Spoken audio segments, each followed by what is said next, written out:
I threw them to sea, but a gust blew them backwards, and the sting in my eyes that you then inflicted was par for the course, just as when you were living.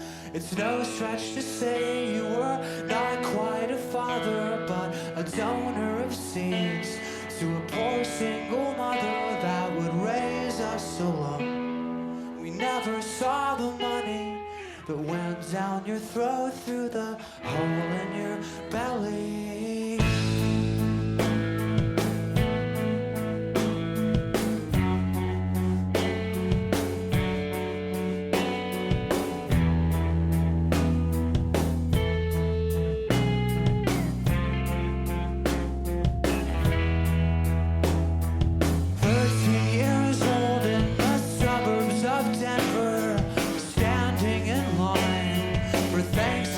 Dinner at the Catholic Church. The servers wore crosses to shield from the sufferance plaguing the others. Styrofoam plates, cafeteria tables, charity reeks of cheap wine and pity, and I'm thinking of you. I do every year when we count all our blessings, and I wonder what we're doing here.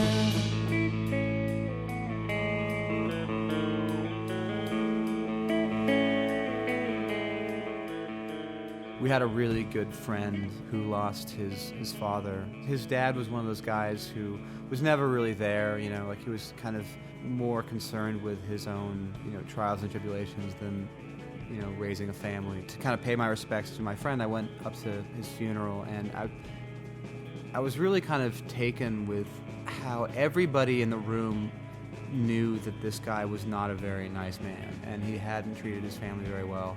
But as in the tradition of, you know, funerals, you always want to say good things about the person who died. And so, you know, people that knew him would kind of get up and, like, they would make these kind of backhanded compliments to kind of, you know, like, well, you know, one thing about so-and-so is he was stubborn and he didn't take no for an answer, you know, but that's just the way he was. Well, that's not a good thing. I just wrote the lyrics, you know, on the way home from the funeral, because I was wondering, like, would it be better in a situation like that to have a sense of closure that involved really letting everybody know what had happened with this person, what this person had done to their family.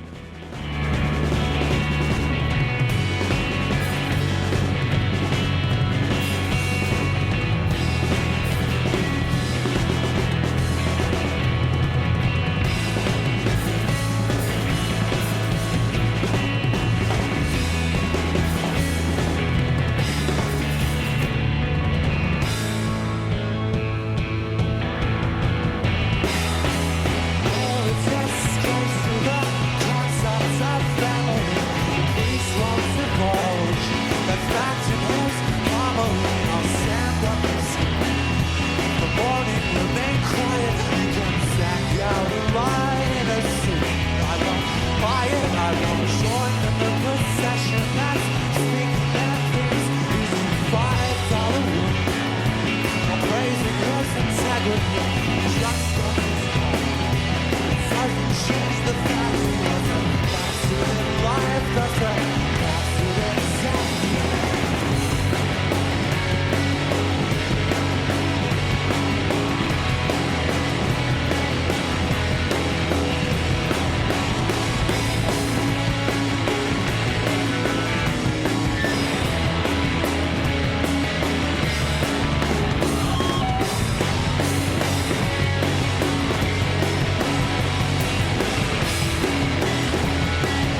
My primary role in the band is sort of producer, sometimes arranger type. I love playing in a room with Nick and Ben and Jason and tooling out all the songs, but then we get into a studio and the whole thing kind of turns over, and I'm not really the same person that I was when we were in the rehearsal space working on the songs. You start recording things and you start hearing them come back through a pair of speakers. When you're not playing them right then, you start to get a feeling really instantly for what's working and what's not. Like what parts are satisfying, not necessarily like where are the hooks, but like where are the parts that sort of pull me a little bit in one direction or in the other direction. It's a big patchwork. It's just a big cut and paste job. You try everything and then you pull elements out and you just rearrange them until it makes sense. The whole photo album was done there, tracked and mixed here at the Hall of Justice, and about half of Transatlanticism was tracked here, and Transatlanticism was all mixed here except for one song.